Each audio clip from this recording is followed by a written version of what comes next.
E a campanha já tocou, vamos direto ao plenário do Supremo Tribunal Federal. Da sexta sessão extraordinária do plenário do Supremo Ministro Tribunal Luiz Fux, Federal. presidente do STF, iniciaremos com a leitura da ata presencialmente da sessão no plenário. anterior. Ata da sexta sessão ordinária do plenário Em do Supremo pé à Tribunal direita do Federal, ministro, realizada por Carmen Lilian videoconferência Oliveira de em 10 Souza, março de 2021. assessora-chefe do plenário. Presidência do senhor ministro Luiz Fux, presentes à sessão os senhores ministros Marco Aurélio, Gilmar Mendes, Ricardo Lewandowski, Carmen Lúcia, Dias Toffoli, Rosa Weber, Roberto Barroso, Edson Fachin, Alexandre de Moraes e Nunes Marques. Procurador-Geral da República, Dr. Antônio Augusto Brandão de Aras. Abriu-se a sessão às 14h20, sendo lida e aprovada a ata da sessão anterior. Não havendo nenhuma observação, considero aprovada a ata. Senhoras ministras, senhores ministros, nós temos como dever de ofício a guarda da Constituição Cidadã, cujo ideário é a promessa de uma sociedade, acima de tudo, humanista, solidária. E é exatamente sob esse ângulo que eu, com a licença dos senhores, permito-me relembrar que há exatamente um ano, em 11 de março de 2020, a Organização Mundial de Saúde declarava a ocorrência da pandemia da Covid-19. O custo humano do coronavírus ainda cresce. As estatísticas apontam mais de 2.600.000 mortes em mais de 200 países por onde a pandemia se espalhou. Apenas no nosso estimado e querido Brasil, registramos 270.000 perdas, mais de 10% dos óbitos totais. Na data de ontem, registramos mais um recorde trágico, 2.349 mortes em 24 horas. Infelizmente, mesmo após um ano de pandemia, o cenário ainda é muito preocupante. Não cansemos de lembrar, para jamais nos esquecermos, esses indicadores, que não são apenas números, mas, acima de tudo,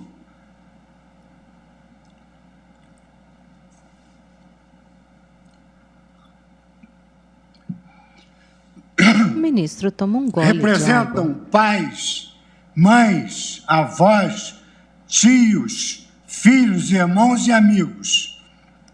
Não são apenas óbitos, mas vidas interrompidas, sonhos frustrados e lares desestruturados.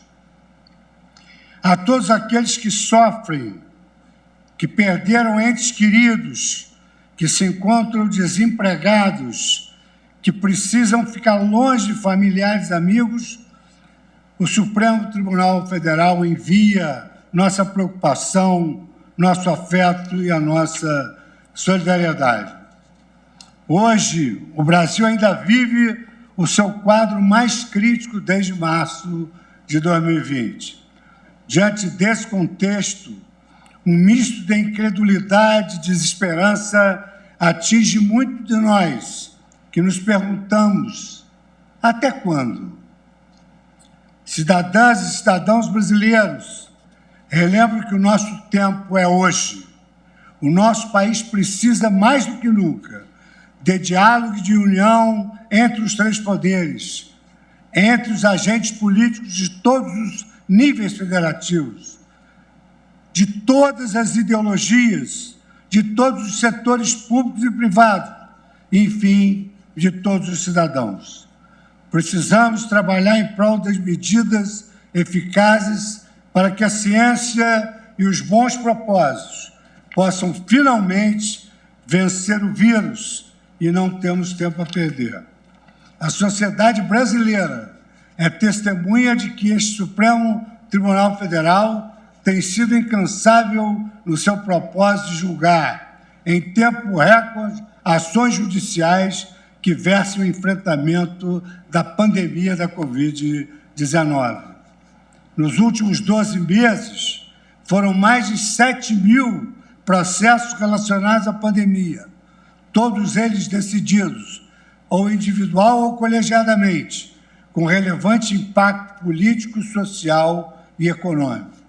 Apenas a título de exemplo, relembro que em decisões paradigmáticas, o Supremo Tribunal Federal, em primeiro lugar, reforçou a competência da União, dos estados e dos municípios para a concretização de políticas públicas de combate à pandemia. Atuou para incrementar a segurança jurídica e mitigar os impactos econômicos das medidas restritivas de circulação, com observância dos direitos trabalhistas e dos direitos sociais. Permitiu, em caráter extraordinário, o realinhamento fiscal de diversos estados, proporcionando a realocação de orçamento para os gastos com saúde pública. E ainda decidiu casos relacionados à obrigatoriedade da vacina, à aquisição de insumos, à disponibilização de leitos de UTI e respiradores aos necessitados, entre outras medidas urgentes, para concretizar o direito fundamental à saúde, que é um direito de todos, o dever do poder público. Por fim, e nunca é demais lembrar, graças às iniciativas implantadas ainda na gestão do estimado colega e ministro Dias Toffoli e continuada por nossa equipe, mantivemos os nossos serviços jurisdicionais ininterruptos nas plataformas eletrônicas, com exitoso incremento de produtividade. O tribunal hoje encontra-se atualmente com mais de 90% do seu quadro de pessoal em trabalho remoto, garantindo a saúde dos nossos servidores sem perder a qualidade de nossa resposta à sociedade. Continuaremos firmes em nossas trincheiras, sem economizar esforços para que a sociedade brasileira possa contar com o poder judiciário de seu país e para que o Brasil supere com brevidade e altivez essa triste página de nossa história. Cuidem-se e cuidemos uns dos outros. A responsabilidade com o próximo e com o país traduz a genuína cidadania preconizada por nossa Constituição. Esse é o nosso dever de ofício e a mensagem que a Suprema Corte presta à sociedade. Antes de darmos início ao processo que está em pauta, pediu a palavra a Sua Excelência o ministro Alexandre Moraes, a quem concedo a palavra. Boa tarde, presidente, ministro Luiz Fux. Cumprimento a nossa vice-presidente, ministra Rosa Weber, Ministro Alexandre de Carmo, Moraes todos os ministros. está numa sala de paredes Hoje, brancas especial e cumprimento um quadro ao ministro vermelho Luiz ao Alberto fundo. Barroso pelo seu aniversário. Já o fiz no TSE, mas aqui reafirmo, caro amigo, o desejo de muita saúde, muita paz, muita felicidade e que a sua presença, que é sempre uma alegria para todos nós, se mantenha por muitos e muitos anos. Também, presidente, aproveito a oportunidade para me solidarizar com as palavras de Vossa Excelência e com a família, amigos dos 270.917 mortos pela Covid-19 no Brasil. Com a lamentável cifra de 2.349 mortos em 24 horas. E reforçar as palavras de Vossa Excelência, que é um momento de união de todas as esferas federativas e todas as esferas políticas, mas muito mais do que isso, é um momento de união da sociedade em realmente respeitar a ciência, respeitar as regras sanitárias, para que nós consigamos evitar o aumento drástico desse número de mortes, dessa verdadeira mortandade que se instalou, não só no Brasil, no mundo, mas que, lamentavelmente, essa segunda onda veio mais forte no Brasil. Presidente, pedi a palavra para solicitar adiamento da petição 9456. Exatamente hoje nós analisaríamos a denúncia oferecida pelo eminente Procurador-Geral da República, doutor Augusto Aras, a quem também cumprimento agora, denúncia oferecida em face do deputado Daniel Lúcio da Silveira. E solicito adiamento, presidente, e faço questão de explicar aos colegas, o prazo para a defesa preliminar da defesa do eminente deputado findou sexta-feira passada, sem nenhuma manifestação. Certificado isso nos autos, solicitei a Vossa Excelência a pauta, até porque o denunciado encontra-se preso, foi marcada a pauta, e somente na data de ontem, o que muito me estranhou, mas na data de ontem a defesa peticionou, solicitando a abertura de novo prazo de 15 dias, sob a argumentação que precisaria agora ter também contato com os inquéritos 4828 e 4781, que são simplesmente citados na denúncia exemplificativamente, não fazem parte dos fatos imputados, até porque o fato é único. Apesar, presidente, da defesa ter se quedado inerte no prazo, apesar da preclusão, da extemporaneidade da petição, pois o denunciado e sua defesa deixaram escoar o prazo legal, mas em homenagem ao princípio da ampla defesa, do contraditório, e aqui a questão que é uma questão que envolve os poderes da República também, determinei a devolução do prazo de 15 dias para apresentação da defesa preliminar. Assim que a defesa for apresentada, imediatamente, presidente, solicitarei nova pauta para que possamos analisar a denúncia oferecida pelo eminente Procurador-Geral da República. Em virtude disso, então, solicito o adiamento do julgamento. Obrigado, presidente. Então, a nota está deferido... Vossa Excelência me permite? Ministro Marco Aurélio, com a palavra. Sabemos que a prisão preventiva foi referendada pelo plenário. Mas a prisão preventiva Ministro Marco Aurélio, um ato por videoconferência. Provisório. E aí, para que persista esse ato provisório, indispensável é que permaneçam os dados que levaram a essa constrição. Esse enfoque ele fica robustecido quando se cogita de um integrante do parlamento, de um integrante, como no caso da Câmara dos Deputados. Pondero, presidente, se não seria o caso de o relator examinar, e pode fazê-lo de ofício, a substituição do ato mais gravoso, que é o ato de prisão preventiva, por medidas acauteladoras, enquadráveis no artigo 319 do Código de Processo Penal. É a ponderação que faço, até em deferência ao Parlamento, ao Congresso Nacional.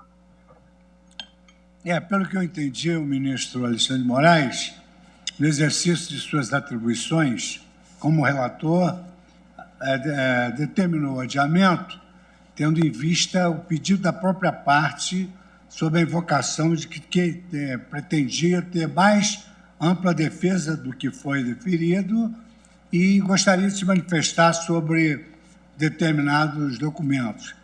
Isso, presidente, permite? Claro, evidente, presidente.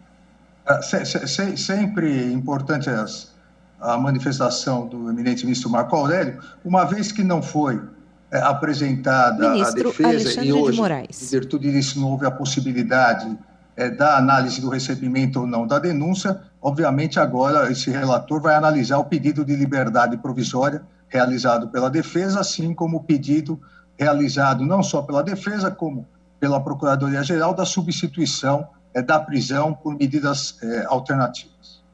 Obrigado, presidente. É que surge, presidente, um elemento complicador. Antes, a constrição decorria de um ato Ministro individual, Marco Aurélio. mas hoje ela decorre de pronunciamento do plenário. Eu, então, proponho, já que a ponderação não surtiu o efeito desejado, eu proponho, não sei se o doutor Ara está satisfeito, que ele balançou a cabeça de forma negativa com o que eu estou dizendo, mas não importa, não ocupo cadeira voltada a relações públicas. Mas então prossigo, presidente, interrompido pela gesticulação do Procurador-Geral da República. Senhor presidente. Prossigo ponderando e propondo ao tribunal, já que endossei a medida constritiva mais gravosa, provisória, proponho que se substitua e que o relator fixe as condições, entre as quais a impossibilidade de acesso à internet. Senhor presidente, Vossa Excelência poderia me conceder a palavra? Está concedida, excelentíssimo senhor Procurador-Geral da República. Senhor presidente, data vênia, não houve nenhuma manifestação de nenhuma natureza. Procurador-Geral da República, Augusto Aras, por videoconferência. A questão é que, infelizmente, houve a queda de um copo com água aqui junto a mim no gabinete e eu tive que me movimentar rapidamente, um acidente trivial. Mas aproveito o ensejo para dizer que concordo integralmente com a manifestação do ministro Marco Aurélio em homenagem ao Poder Legislativo brasileiro e à adoção das medidas cautelares restritivas já solicitadas ao eminente relator por escrito nos autos em relação ao denunciado. Muito obrigado, senhor presidente. Foi deferido o pedido de adiamento exercido pelo relator, que iria trazer as peças que a defesa pediu mais prazo para apresentar, e Sua Excelência está deferindo uma providência em prol do réu. Então, deferido o adiamento, eu anuncio o julgamento subsequente. Presidente, pela ordem, eu fiz uma proposta e espero que, pelo menos, ela passe pelo crivo do colegiado. Ou seja, a proposta de um plenário substituir a constrição mais gravosa do deputado federal, a prisão, por medidas acauteladoras, em deferência, repito, ao nosso parlamento. Ministro Marco Aurélio. Que o relator eu como relator, estou adiando o julgamento e não trago essa proposta, não trago esse pedido. Ministro Alexandre de Moraes. O ministro Marco Aurélio sempre ressalta, há de se valorizar o relator. Então, não há julgamento iniciado, presidente. Não aceito a carapuça em primeiro lugar. E continuo dizendo que devemos homenagear a atuação do relator. Mas o relator tem os atos submetidos ao colegiado, e, no caso, ao verdadeiro Supremo, que é o plenário. E lembro-me, a menos que pela idade a memória já esteja falhando, lembro-me que Ministro Marco Aurélio deixou de ser um ato individual para ser um ato do colegiado. Eu próprio emprestei endosso a esse ato, numa situação excepcionalíssima. E, por isso, é que creio que posso propor, e essa proposta não depende da aquiescência do relator, posso propor que o tribunal afaste a prisão preventiva, o ato que o próprio tribunal implementou, e não foi, a esta altura já não é mais o ato individual, e substitua esse ato por cautelares diversas, segundo o artigo 319 do Código de Processo Penal. E creio que a prisão já perdura por 25 dias. Não vejo mais móvel para ter-se esse quadro. É a proposta que faço e espero que seja submetida ao colegiado, muito embora não concorde com a proposta do ministro relator. Eu apenas gostaria, ministro Marco Aurélio, eu não coloquei sob a votação porque o ministro relator não apregoou o processo, ele decidiu, na forma do artigo 21, que dispõe que o relator tem o dever de ordenar e dirigir o processo, o relator não apregou o processo, ele disse que estava adiando. Se nós tivéssemos aberto o julgamento, certamente essa seria uma questão... Presidente, eu então já coloco uma outra questão de ordem. Pois não. Saber ser anteproposta de um dos integrantes do tribunal que participou da feitura do ato de constrição, é possível ou não o tribunal examinar a matéria, no que é mencionado o processo pelo relator, e indicando o relator o adiamento. Então, vamos aqui atuar como sempre agimos, colegiadamente. Não, presidente, me perdoe, presidente. Com todo o respeito que tem ao ministro Marco Aurélio, se assim for, amanhã eu trago uma lista de processos em que eu queira me manifestar e peço para Vossa Excelência apregoar, mesmo o relator não trazendo o processo. Isso é um desrespeito ao relator. Senhor presidente. Não. Longe de mim. Eu vou dar a palavra pela ordem. Eu vou dar, ministro Toffoli. Desrespeitar o relator. Tá bem. Ainda mais se o relator é um xerife. Pois não. Ministro Dias Toffoli pede a palavra. Eu só pediria ao tribunal que nós mantivéssemos aquela nossa regra de ouro. Dissenso não é discórdia. Vamos debater rapidamente essa questão, porque se nós estamos diante de uma questão de eminência constitucional, direito de resposta, vamos ser sucintos nessa questão formal. Ministro Dias Toffoli pediu a palavra. Presidente, uma boa tarde a Vossa Excelência, as ministras Carmen Lúcia, Rosa Weber, vice-presidente, senhores ministros, senhor Procurador-Geral da República, advogado-geral da União, senhoras e senhores advogados, também me solidarizando com a manifestação que Vossa Excelência já fez em nome do Tribunal e também do ministro Alexandre em relação ao dia... Hoje é um dia triste, um ano de pandemia, mas nós temos que a vida continua e, graças a Deus, temos aqui a presença de um colega que aniversaria no dia de hoje, o ministro Luiz Roberto Barroso. Senhor presidente, a questão é a seguinte, eu nem teria como pedir vista de um caso que não está apregoado. Segundo a questão, senhor presidente, é óbvio que o que veio a referendo foi uma liminar. O relator, a qualquer tempo, tendo informações a respeito de algo que modifique aquela situação anterior, o relator não precisa trazer para o julgamento colegiado em uma sessão do colegiado que ocorre às quartas e quintas-feiras. Ele pode fazer eventual substituição por cautelares monocraticamente e, se achar necessário, trazer ao colegiado. Então, eu não vejo necessidade de se colocar essa questão de ordem, porque o relator já dispõe dessa prerrogativa. Apesar do referendo, e eu fui um dos que referendou, até porque foi unânime, todos nós referendamos, isso não coloca uma camisa de força no relator, que poderá analisar, se assim o entender oportuno, a mudança da situação. Por outro lado, o que ocorreu no caso é que a defesa perdeu o prazo. Não é essa corte, muito menos o relator que está embora.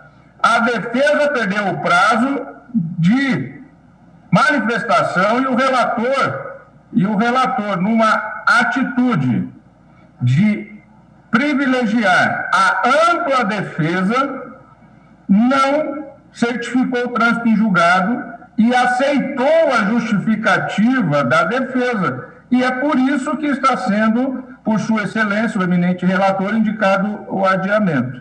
Então, senhor presidente, eu entendo que o relator é soberano para analisar monocraticamente a eventual substituição, caso haja mudança de cenário. É o que eu gostaria de externar, senhor presidente.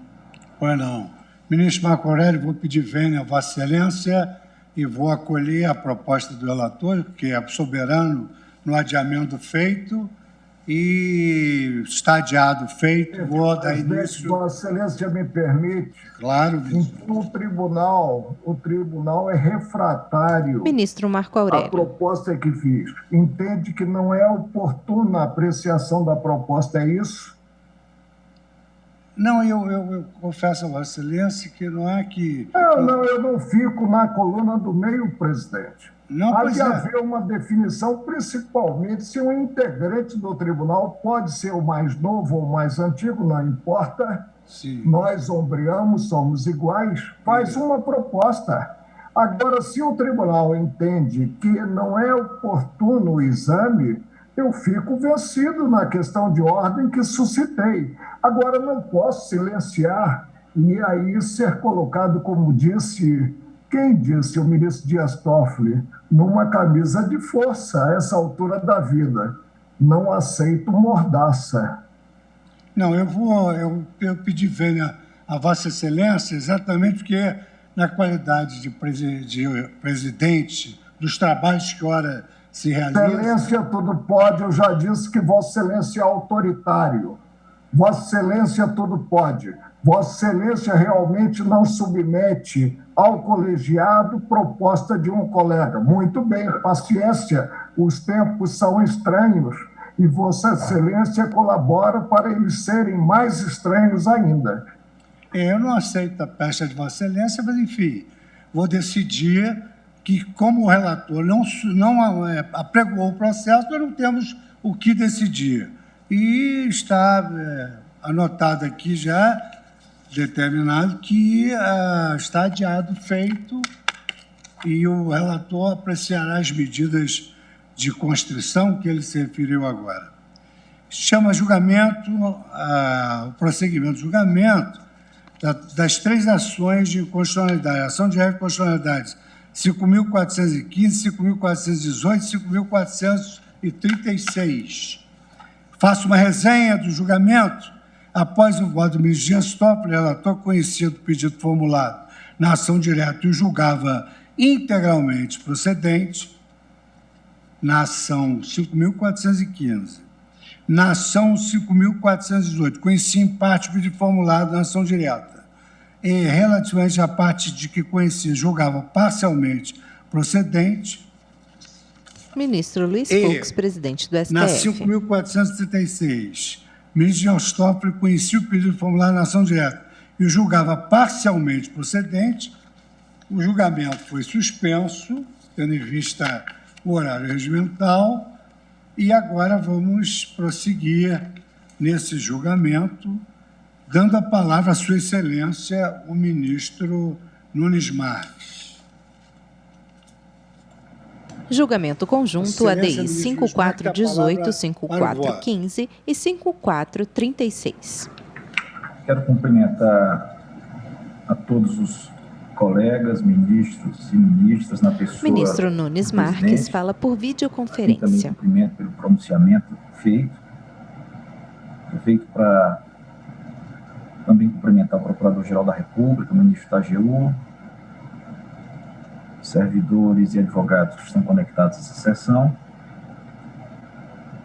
Parabenizar o ministro Luiz Roberto Barroso pela passagem natalícia, desejando muitos e longos anos de vida, repletos de muita saúde, paz e felicidade com as bênçãos de Deus. Obrigado, viu? Já passo ao voto. Não procede a preliminar de legitimidade ativa de causa aventada pela Advocacia Geral da União e pelo Senado Federal na ADI 5418. Meu voto também é o espelho do voto do ministro Toffoli. Também ele é condensado e se remete às 3 ADIs. A Associação Brasileira de Imprensa, ABI, reúne pessoas afetas de forma ou de outra atividade jornalística. Ademais, conta com associados em 15 unidades da federação. No presente feito, requer provimento judicial identificado com os interesses da categoria profissional que congrega. Portanto, reconheço legitimidade para a propositura da ADI 5418-DF. Quanto à alegada ilegitimidade da Associação Nacional de Jornais, ADI 5436-DF, também a tenho por improcedente, considerado o claro vínculo temático a identificar seus objetivos institucionais com o provimento judicial por ela vindicado. Portanto, reconheço a Associação Nacional de Jornais legitimidade para a propositura da ADI 5436-DF. Ainda sobre a ADI 5418-DF, na esteira do que já assentou o ministro Dias Toffoli, observo que, de fato, a Associação Brasileira de Imprensa, ABI, não se desincumbiu da tarefa de impugnar especificamente todos os dispositivos legais por ela tidos como inconstitucionais. Portanto, deixo de conhecer do pedido quanto à totalidade do diploma objulgado, fazendo apenas no que se refere aos artigos 2º, parágrafo 3º, 4º, 5º, parágrafo 1º, primeira parte, e artigo 6º, incisos 1 e 2, e 10º da Lei 13.188 de 2015. Avanço ao mérito. Para Volta o ministro Nunes Marques. Ao fundo, paredes brancas e à esquerda, bandeira nacional e do estado do Piauí. O trânsito das ideias, tantas quantas possam surgir, assim como a mais ampla informação a ser disponibilizada ao conjunto da sociedade, são pressupostos sem os quais o projeto de democracia não passará de uma simples quimera.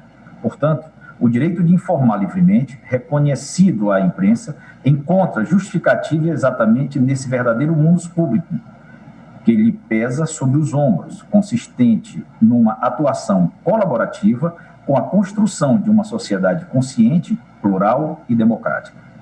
Aparta-se a imprensa de seu dever social no momento em que se presta a destruir reputações com notícias deturpadas ou objetivamente mentirosas. Igualmente, quando entra nas disputas político-partidárias próprias do regime democrático, assumindo o lado e quebrando o princípio da paridade de armas. Quando assim age, para muito além de desrespeitar direitos da personalidade de indivíduos, os veículos de comunicação social acabam por abandonar sua tão nobre missão, em total desserviço aos interesses coletivos tendentes à construção de uma sociedade verdadeiramente livre.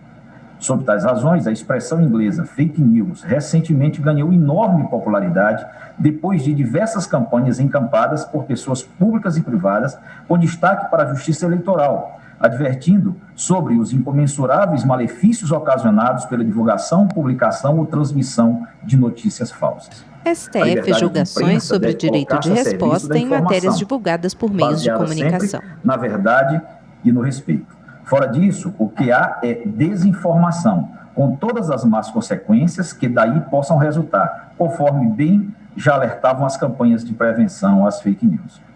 Quando fazem mau uso dessa liberdade, os veículos de comunicação social disparam contra os direitos da personalidade, é verdade, mas também e principalmente contra o interesse coletivo tendente à construção de um verdadeiro Estado democrático de direito. Assim, a garantia constitucional de resposta e indenização, consagrada no artigo 5º, inciso 5 da Lei Maior, tem como objetivo imediato acudir àqueles que, sendo vítimas de falsas notícias midiáticas, intencionem restabelecer a boa fama maculada e obter reparação pelos prejuízos materiais e pelos danos morais sofridos.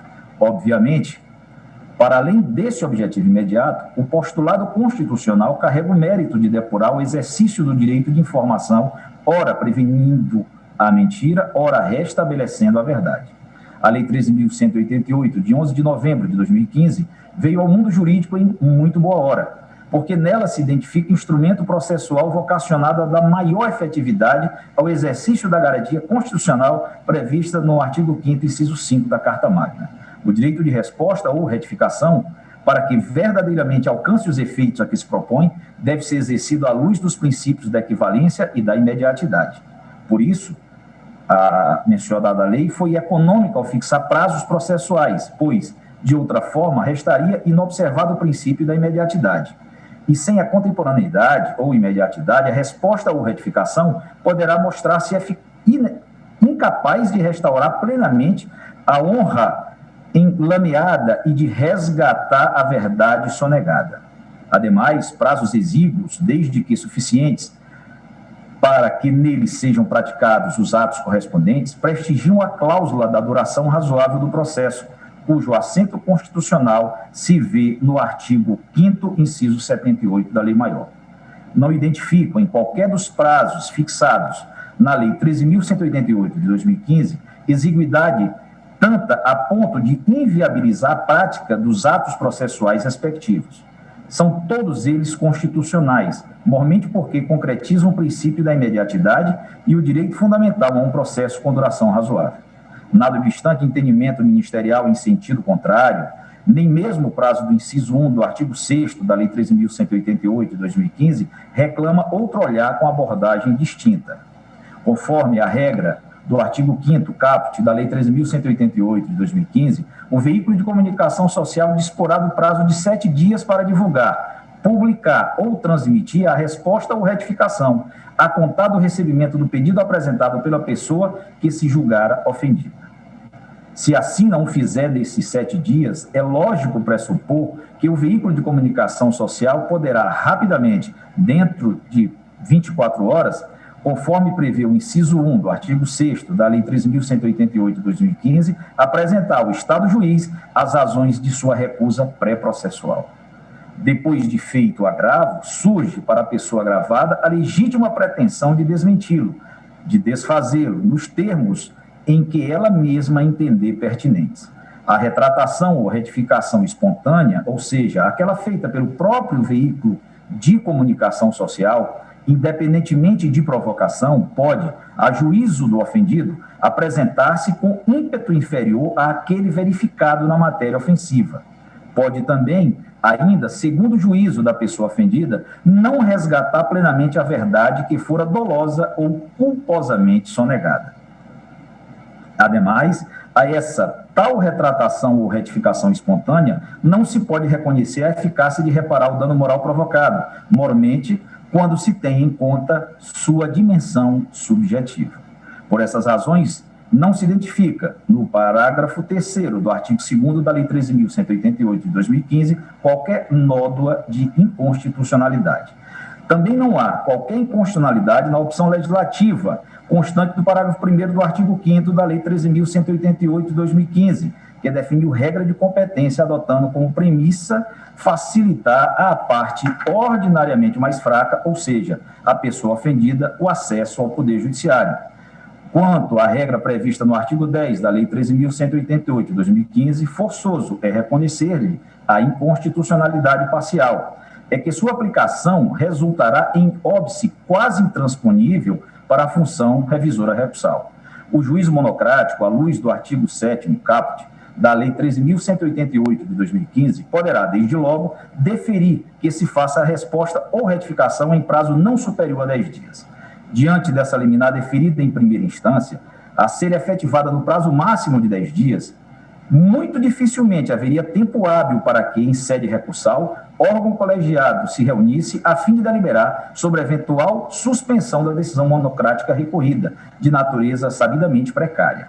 A norma do artigo 10 da Lei 13.188, de 2015, ao arrepio da cláusula do devido processo legal, em suas diversas manifestações ao longo do texto constitucional, princípio do contraditório, da ampla defesa, princípio do juiz natural, princípio da inafastabilidade da jurisdição, entre outras, torna irrecorrível, na prática, decisão interlocutória monocrática que deveria ser precária por natureza. No mais, tomo também como minhas as razões já expendidas pelo eminente relator, ministro Dias Toffoli, por ocasião de sua decisão cautelar que suspendeu a eficácia do artigo 10 da Lei 13.188, de 2015, não para dar-lhe interpretação conforme, mas sim para declarar-lhe a inconstitucionalidade parcial com redução de texto. Aproveito o ensejo para, primeiramente, parabenizar o eminente relator pelo brilhante voto de aprofundado conteúdo e acompanho o eminente relator apenas divirjo quanto à técnica processual utilizada na conclusão. E aí peço vênia para apresentar uma pequena divergência em relação ao voto do relator. Explico. Não observo pluralidade de interpretações possíveis e razoáveis para o texto do artigo 10 da Lei 13.188, de 2015, tendo em vista que a redação desse dispositivo exibe sentido bem definido, porém parcialmente inconstitucional.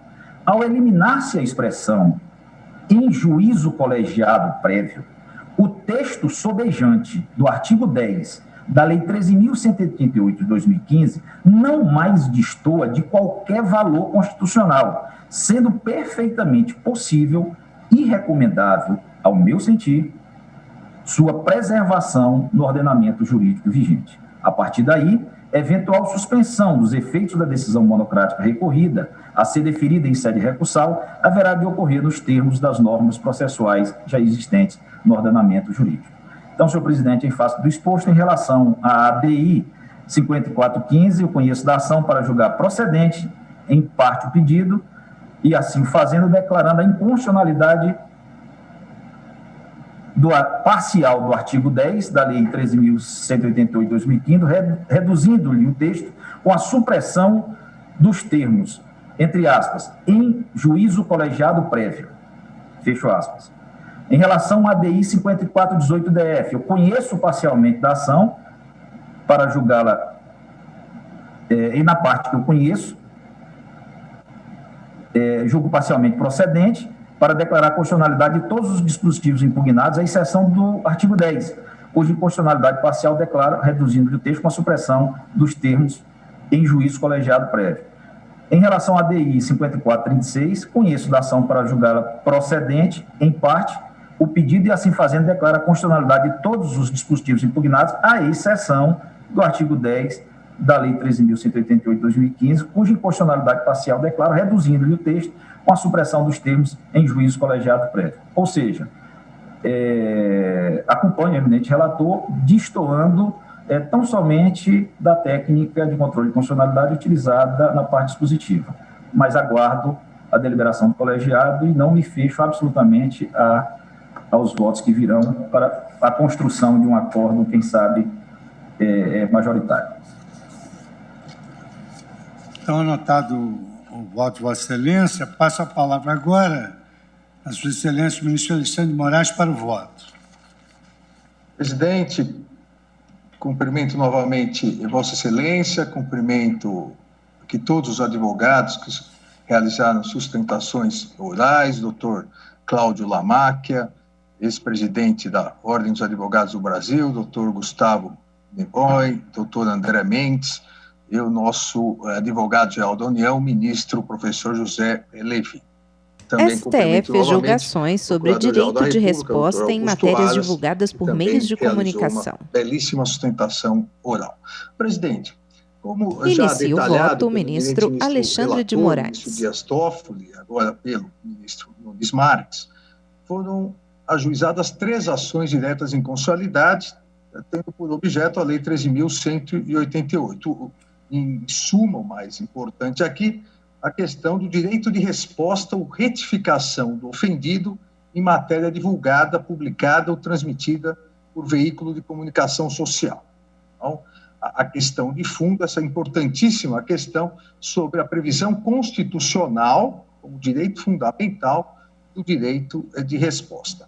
Inicialmente, presidente, afasto, assim como fez o eminente ministro relator, as preliminares arguidas.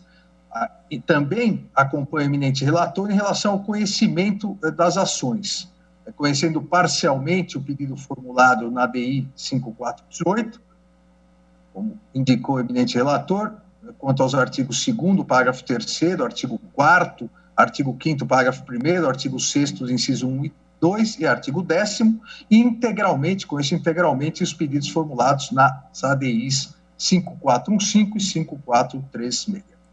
Aqui toda a discussão se dá, obviamente, no contexto da comunicação social.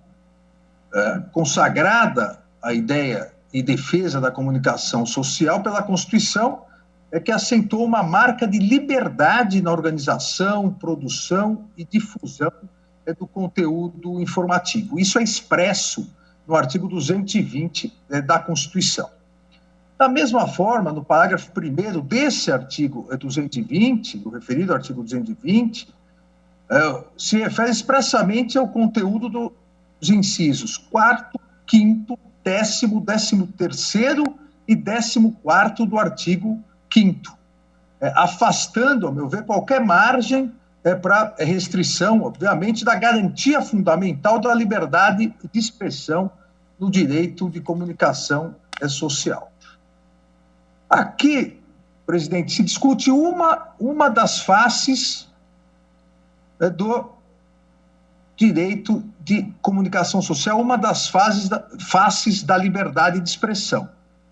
A liberdade de expressão, e reiteradamente venho repetindo isso nos vários julgados sobre o tema no Supremo Tribunal Federal, a liberdade de expressão há de ser exercida sob o binômio liberdade com responsabilidade.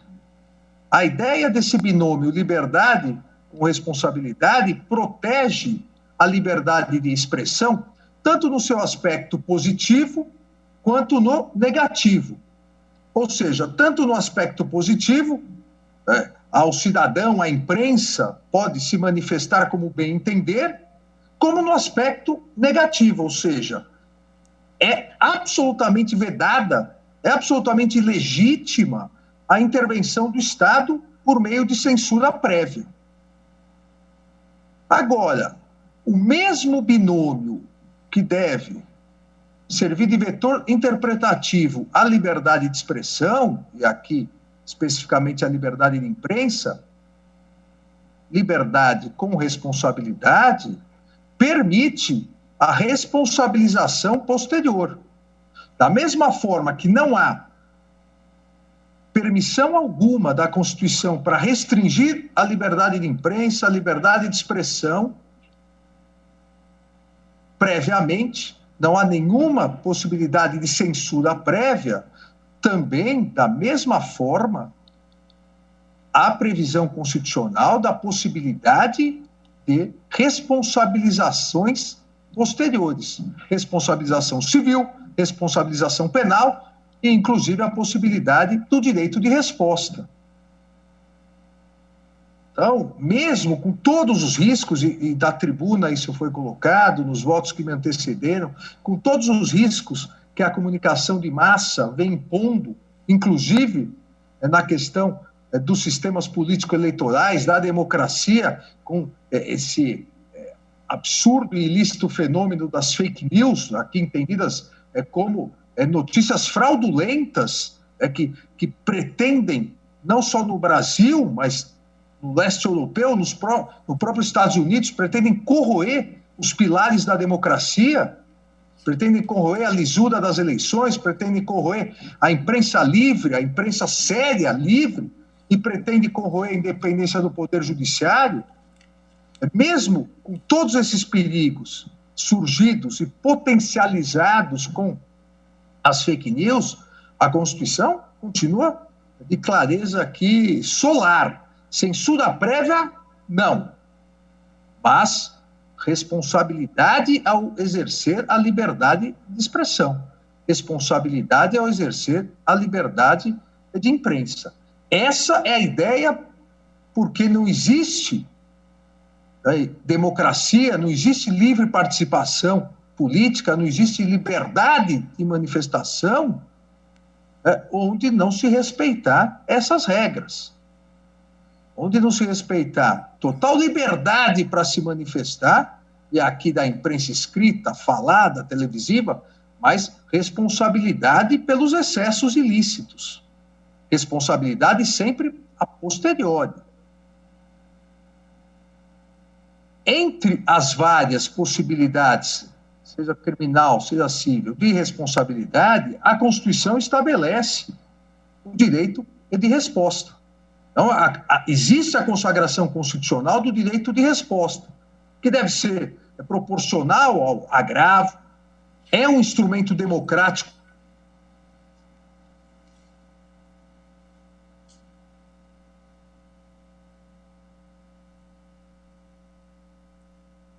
jurídicos constitucionais, e cada uma delas, imputações ofensivas, imputações prejudiciais à sua dignidade, à sua intimidade, à sua privacidade, à sua honra.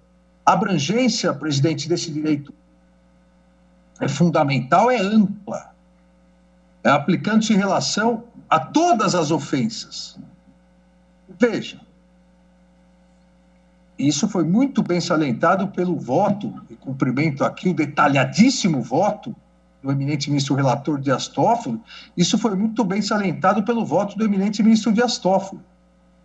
o direito de resposta não é uma previsão infraconstitucional, não é uma previsão legal. O direito de resposta é uma previsão constitucional dentro do capítulo dos direitos e garantias fundamentais. É um direito instrumental que pretende efetivar direitos materiais como a honra, a intimidade, a privacidade, a dignidade da pessoa humana. É um direito fundamental. E como tal, e o próprio Supremo Tribunal Federal já entendeu, assim, nos termos do parágrafo 1º do artigo 5º, é autoaplicável. O Supremo Tribunal Federal, essa corte entendeu pela sua autoaplicabilidade, sendo que é possível uma regulamentação legal, como fez a legislação, como fez o Congresso Nacional. Mas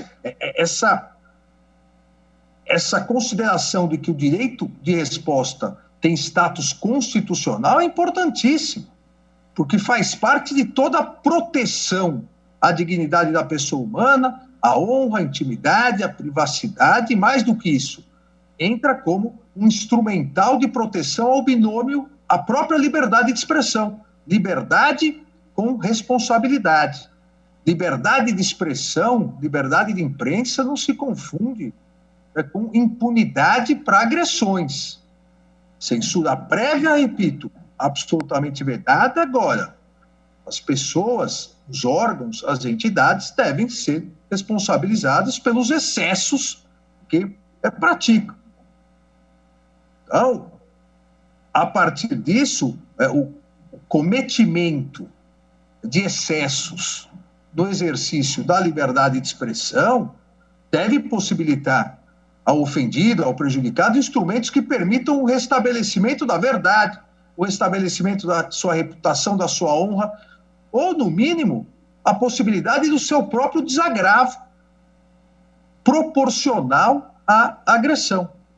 O exercício do direito de resposta, se negado pelo autor, e a legislação seguiu, como o fez, ou fizeram os mais modernos ordenamentos jurídicos, permitindo primeiro que o próprio autor das agressões, das ofensas, possa possibilitar, acabe possibilitando o direito de resposta, mas o exercício de resposta, se negado pelo autor das ofensas, deve ser tutelado, como há previsão, pelo Poder Judiciário, garantindo-se o mesmo destaque à notícia que o originou. É muito comum essa discussão. Uma pessoa é ofendida na chamada principal de determinado jornal, no lead principal.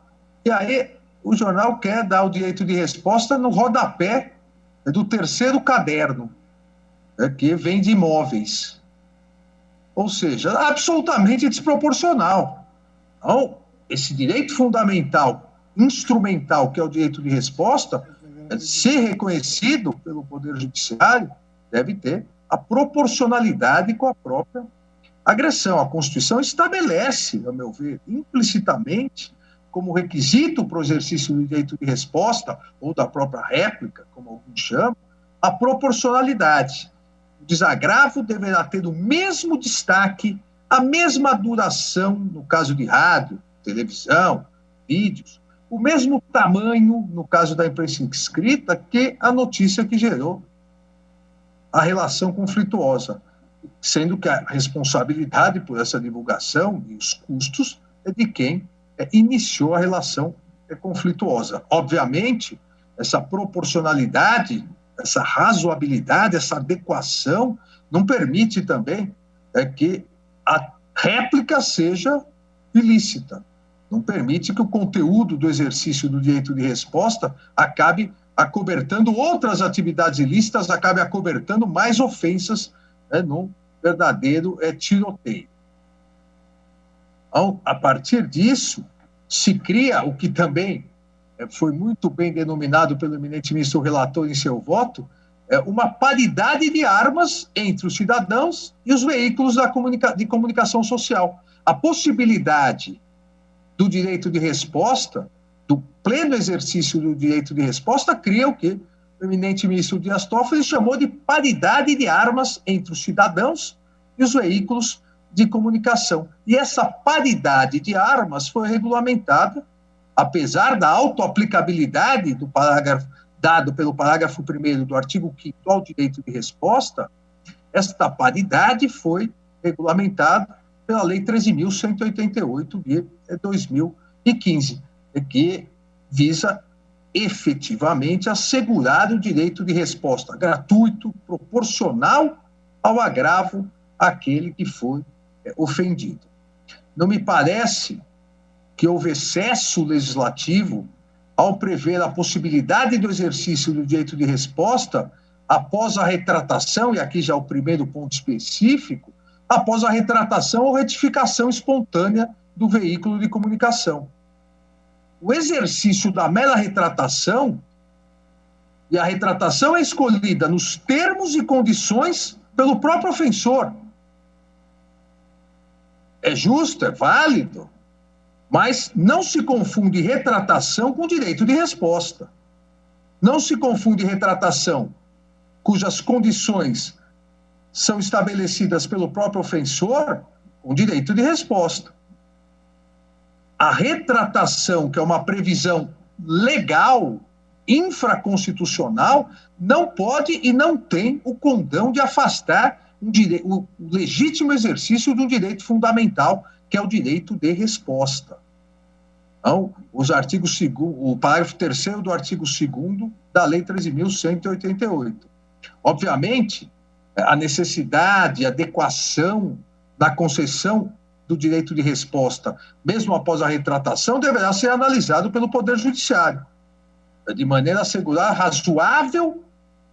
o exercício razoável do desagravo, que deverá, como sabemos, apresentar proporcionalidade entre a resposta ou a retificação e a matéria que ensejou. Se a retificação foi realizada nos mesmos termos que seria um direito de resposta, não há necessidade, obviamente, de se realizar o direito de resposta. Mas aí o judiciário vai analisar. Agora, se a retratação foi absolutamente desproporcional, se a retratação não abordou todos os pontos, então continua cabendo o exercício do direito de resposta. A retificação, a retratação, não, eu insisto, não exclui a possibilidade do direito de resposta. Agora, se a retratação, ela, foi um verdadeiro direito de resposta completo, então aí não há mais ofensa a ser respondida, são coisas diferentes. Mas quem vai analisar isso, quem deve poder analisar isso, é o Poder Judiciário. É o exercício do direito de resposta, seja precedido ou não de retratação, o exercício do direito de resposta deve respeitar a razoabilidade, deve observar necessárias proporcionalidade, justiça, adequação entre a resposta ou retificação, entre a ofensa ou retificação e a matéria que ensejou.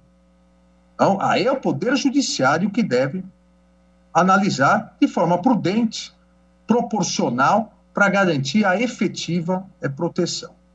Então, afasto essa inconstitucionalidade, da mesma forma que afasto as inconstitucionalidades apontadas em relação aos artigos 5º, parágrafos 1º e 2º, artigo 6º, artigo 7º e artigo 10 da Lei 13.188.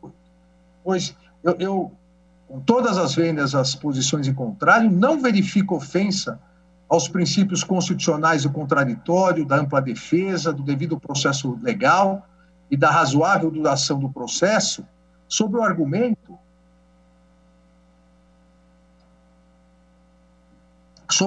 de que a lei estabeleceu prazos demasiadamente exíguos para que a parte ré possa analisar, se defender. Isso seria um tratamento desigual entre ofendido e ofensor. A razoável duração do processo e os meios que garantem a celeridade da tramitação foram efetivamente consagrados na emenda 45, foram trazidos como novo direito fundamental no artigo 5º, 78, e devem, obviamente, ser analisados mediante as circunstâncias de real efetividade da resposta perante a agressão realizada. Todos conhecem que há um velho ditado na imprensa, entre os jornalistas, que afirma que jornal velho serve para embrulhar peixe. Ou seja, que demonstra que as notícias antigas vão se perdendo. Então, a resposta a uma agressão realizada deve ser pronta, rápida, eficaz, sob pena de total inutilidade. E foi exatamente nesse sentido manifestação do excelentíssimo Procurador-Geral da República, que salientou a necessidade da equivalência, não só da equivalência, como da imediatidade da resposta a ser realizada. Eu observo ainda que o legislador foi extremamente cuidadoso, pois estabeleceu no próprio artigo 5º um prazo de 7 dias para que haja a possibilidade da própria retificação, do próprio direito de resposta espontâneo. Olha, não se pode falar de surpresa, de 7 dias, até porque quem foi ofendido pela matéria também não foi previamente notificado que seria ofendido pela matéria. Então, aqui me parece que o tratamento é absolutamente isonômico. São constitucionais esses artigos. Também entendo o presidente constitucional, parágrafo 1º do artigo 5º, ao estabelecer como juízo competente para conhecer do pedido do direito de resposta, em primeiro lugar, domicílio do ofendido. Olha, já foi ofendido e ainda vai ter que ter todos os custos para litigar fora do seu domicílio, isso é uma dupla agressão àquele que foi ofendido. Ou, se ele preferir, aí sim, aquele do lugar onde o agravo tem apresentado maior repercussão. Isso também foi uma possibilidade inteligente da legislação. Aqui eu cito a parecer e a manifestação do professor José Levi, nosso AGU, que haveria violação à Constituição se o ofendido fosse compelido a buscar a correção da matéria contra si, divulgada em um local desimportante para sua honra, intimidade, reputação, conceito, nome, marca ou imagem. Olha, então, aqui é a dupla possibilidade, ou no seu próprio domicílio, ou onde realmente a ofensa ganhou maiores áreas de prejuízo à sua honra, intimidade, reputação, conceito, nome. Parece absolutamente constitucional. Por fim, presidente, analiso a questão do artigo 10 da Lei 13.188, alegação de inconstitucionalidade, em que se exige a deliberação colegiada para concessão de efeito suspensivo à decisão de primeiro grau que conceda ou negue o direito de resposta nos termos, aqui deixarei de ler, do artigo 10. Me parece de flagrante inconstitucionalidade. Isso é um ferimento mortal ao poder geral de cautela do Poder Judiciário.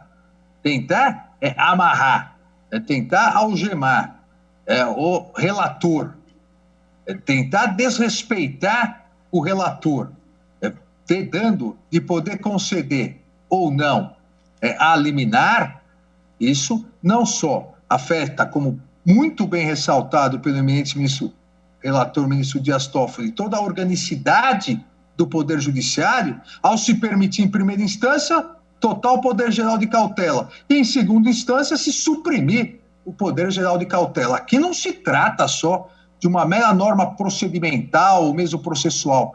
Aqui nós estamos falando de uma limitação perigosíssima ao artigo 5º, inciso 35, porque o que se pretende é subtrair o poder geral de cautela do relator em segundo grau e permitindo com isso, em futuras legislações, também subtrair poder geral de cautela de relatores em segundo grau, em tribunais superiores, ou seja, suprimindo o poder geral de cautela, suprimindo a proteção constitucional prevista, o princípio da inafastabilidade da proteção jurisdicional do artigo 5º 35, que impede, e essa norma impediria a possibilidade de apreciação imediata pelo órgão monocrático de segunda instância de lesão ou ameaça de lesão a direito. Então, eu insisto nisso, já concluindo, presidente, que aqui é muito mais grave do que, aparentemente, uma norma processual que daria tratamento desigual entre primeira e segunda instância, e, obviamente, fere a organicidade do direito. Aqui é um atentado contra o poder geral de cautela da magistratura, um atentado contra o poder geral de cautela dos tribunais e uma ameaça ao princípio da inafastabilidade do poder judiciário, consagrado pelo artigo 5º, inciso 35 da Constituição. Dessa forma, entendo, como fez o relator já, concedendo anteriormente a liminar, ser inconstitucional. Diante disso, presidente, cumprimentando novamente o eminente ministro Dias Toffoli pelo claro, detalhado e bem elaborado voto, que obviamente facilitou aqui esse resumo que fiz, acompanho integralmente Sua Excelência. Muito obrigado, ministro Alexandre Moraes, pelo voto sucinto e ao mesmo tempo denso, e passo a palavra a Sua Excelência, o ministro Edson Fachin, para o voto. Julgamento conjunto ADIs 5418, 5415, 5436. Quero também expressar meus cumprimentos a Vossa Excelência pela manifestação que, como presidente do Supremo Tribunal Federal, na chefia do Poder Judiciário brasileiro, Vossa Excelência fez hoje, prestando a justa solidariedade a todas as vítimas e familiares da pandemia que assola o país e o mundo. A Constituição proclama almejar a sociedade brasileira ser livre, justa e solidária. Portanto, a manifestação de Vossa Excelência é uma manifestação de solidariedade que deriva não só da humanidade que deve residir em todos nós, mas também do cumprimento do mandato constitucional outorgado a esta Suprema Corte de vigiar pela legalidade constitucional e pelo cumprimento da Constituição. Inicio também, senhor presidente, cumprimentando o eminente ministro relator. O eminente ministro Dias Toffoli trouxe a esse colegiado uma matéria de um relevo indiscutível.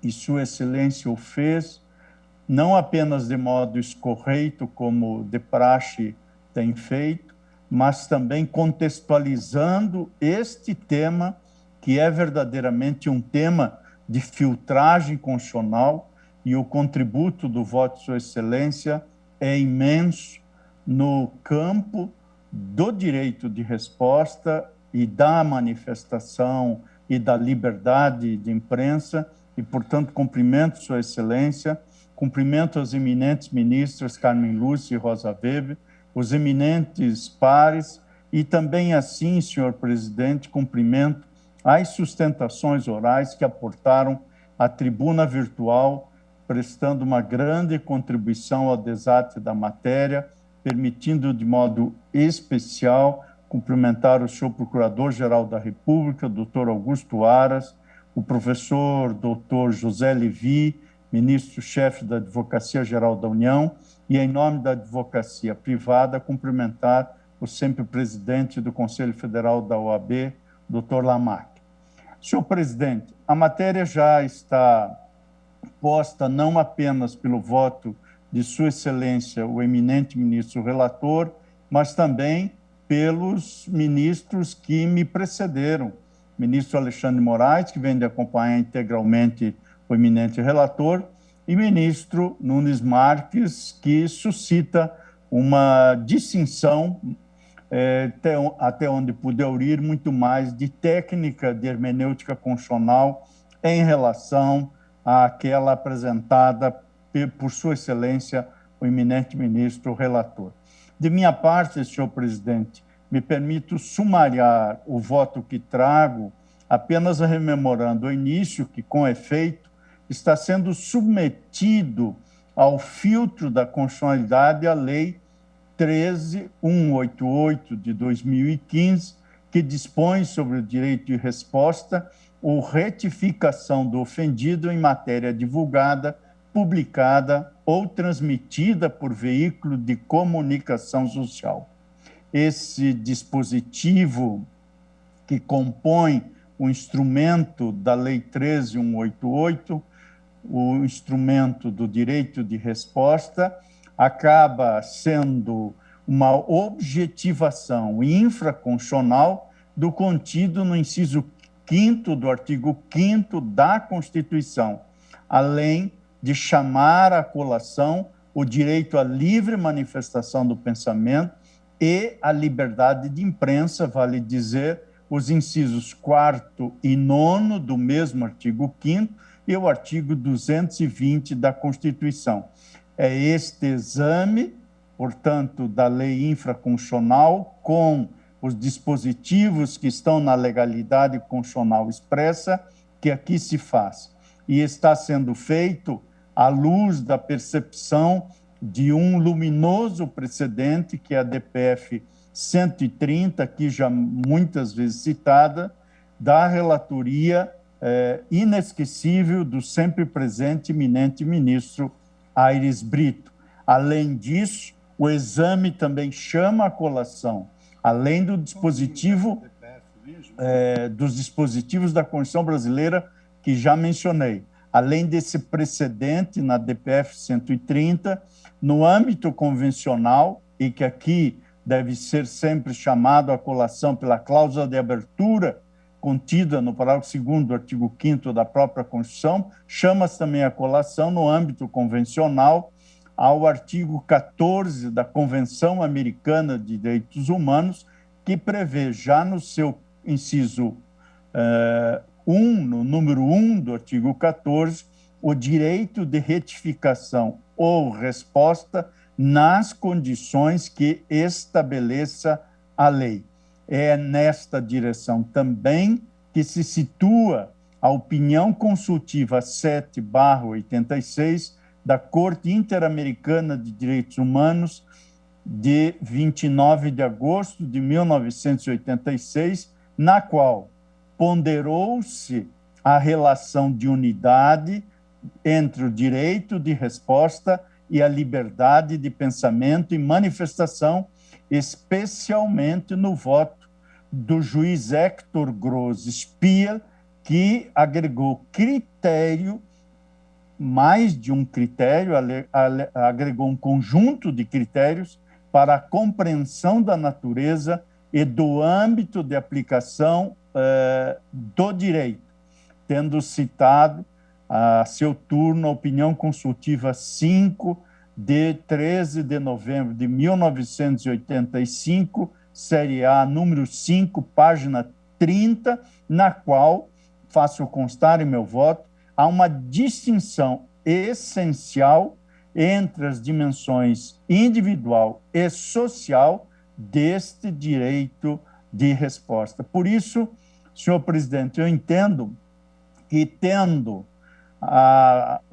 o conjunto das disposições da Constituição, precedentes e regras, e também as opiniões consultivas que podem ser trazidas à colação, não há dúvida que o direito de resposta consagra a um só tempo a dimensão individual e a dimensão social de comunicar uma nova informação que irá, em regra, contradizer uma anterior, restabelecendo o que se denomina de equilíbrio informacional, que é necessário na democracia que se pretende plural.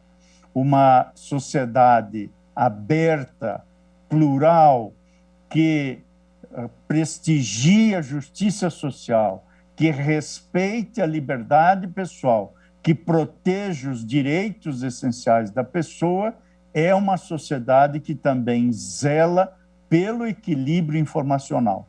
Esse equilíbrio deve reverberar tanto no procedimento quanto no objeto da relação jurídica material, na qual deve preponderar, para além do direito abstratamente considerado, também as circunstâncias do caso concreto. E é nesta medida que nós temos diante de nós essas 3 ações diretas de inconstitucionalidade. A 54115, que tem como parte proponente a Ordem dos Advogados do Brasil, por meio do seu Conselho Federal, cujo objeto recai fundamentalmente sobre o artigo 10 da mencionada lei, e esta pretensão de invalidade constitucional obteve da parte do eminente relator, ministro Dias Toffoli, o deferimento cautelar e a interpretação conforme para permitir que o relator suspenda a decisão do juiz singular. Portanto, a primeira das demandas impugna especialmente, e a rigor impugna exclusiva e diretamente, o artigo 10, com os argumentos que aqui já foram repisados. A ADI 5418, proposta pela Associação Brasileira de Imprensa, impugna a norma, a lei, integralmente, embora não trate minudentemente de cada dispositivo, mas realiza uma impugnação integral da lei. E aqui, desde logo, entendo que há, nesta medida, o afastamento da inconstitucionalidade integral do texto que foi editado para conformar o direito fundamental de resposta, prevendo, inclusive, uma fase extrajudicial na salutar tentativa de autocomposição dos conflitos. Aqui, Sua Excelência, o ministro relator, dá parcial procedência e acolhe do pedido subsidiário a inconstitucionalidade do artigo 10, sendo, portanto, Sua Excelência coerente com a procedência da ADI que mencionei anteriormente, a 5415, que recai precisamente sobre este artigo 10. Já na ação direta de inconstitucionalidade 5436, que é a demanda deduzida pela Associação Nacional de Jornais, há, em relação ao parágrafo 3º do artigo 2º, um pedido de interpretação conforme e de inconstitucionalidade de diversos artigos e também do artigo 10, e Sua Excelência, o relator, da procedência parcial para acolher a inconstitucionalidade somente do artigo 10, mantendo, portanto, como se vê, a linha de coerência com as ADIs já mencionadas. De minha parte, entendo, senhor presidente, senhores ministros, senhoras ministras e eminente ministro relator, que estamos diante de alegações que também perpassam a ideia segundo a qual o rito processual prejudica a defesa, especialmente pelas regras de competência e exiguidade dos prazos, como exposto nas sustentações orais. A celeridade exacerbada imposta ao rito compromete o exercício do contraditório e da ampla defesa, garantia constitucional do inciso 55 do artigo 5º da Constituição da República. O artigo 5º, parágrafo 2º, prevê prazo máximo de 30 dias para o trâmite processual. O artigo 5º, parágrafo 2º da lei. O artigo 6º prevê prazo de 24 horas e de 3 dias para respostas. E o artigo 7º, também da mesma lei aqui impugnada, prevê o prazo judicial de 24 horas para análise e 10 dias para cumprimento. São todos prazos que não permitem que o veículo de imprensa possa exercer o contraditório na sua forma plena, assim como a ampla defesa. Sobre o princípio do contraditório e sobre esta alegação que assim se coloca, ensina o professor Nelson Neri Júnior que o princípio do contraditório além de se constituir fundamentalmente em manifestação do princípio do Estado de Direito, tem íntima ligação com o da igualdade das partes e o do direito de ação, pois o texto constitucional, ao garantir aos litigantes o contraditório e ampla defesa, quer significar que tanto o direito de ação quanto o direito de defesa são manifestações do princípio do contraditório. E acrescenta o ilustre doutrinador na sua obra Princípios do Processo na Constituição Federal. Diz o professor Nelson Neri Júnior, em razão da incidência da garantia constitucional do contraditório, é defeso ao julgador encurtar, diminuir o direito de o litigante exteriorizar a sua manifestação nos autos do processo. Em outras palavras, não se pode, porque é defeso, não se pode economizar, minimizar a participação do litigante no processo, acrescenta o ilustre jurista. De minha parte, adiciono que entendo também ser defeso esse encurtamento ao legislador. Deve lembrar-se, ademais, que o contraditório compreende não apenas o direito de expor as suas razões, mas também de tê-las devidamente apreciadas. Eis, então, um desequilíbrio não isonômico, em desfavor do veículo de informação e, especialmente, do direito à liberdade de imprensa. E, assim, prosseguindo, vê-se que a regra de competência do artigo 5º, parágrafo 1º, ao alterar a regra geral, pressupõe uma hipossuficiência que não encontra necessária justificativa na realidade e entendo que também viola a isonomia e a paridade de armas, para utilizar essa conhecida expressão isonômica. Entendo serem inconstitucionais, portanto, os parágrafos 1º e 2º do artigo 5º, o artigo 6º e o artigo 7º. Compreendo ainda que o pedido de interpretação conforme, tal como requerido na DI 5436, do parágrafo 3º do artigo 2º, deve ser julgado procedente. Me permito rememorar o que diz o artigo 2º, parágrafo 3º da lei. Ao ofendido em matéria divulgada, publicada ou transmitida por veículo de comunicação, é assegurado o direito de resposta ou retificação, gratuito e proporcional ao agravo. É o caput do artigo 2º. Parágrafo 3º diz: a retratação ou retificação espontânea, ainda que a ela seja conferidos os mesmos destaque, publicidade, periodicidade e dimensão do agravo, não impede o exercício do direito de resposta pelo ofendido, nem prejudicam a ação de reparação por dano moral, é a citação do dispositivo legal. Como assento no voto, e mencionei rapidamente aqui nesta síntese, a unidade que conforma o direito à liberdade de expressão e o direito de resposta demanda equilíbrio e proporcionalidade.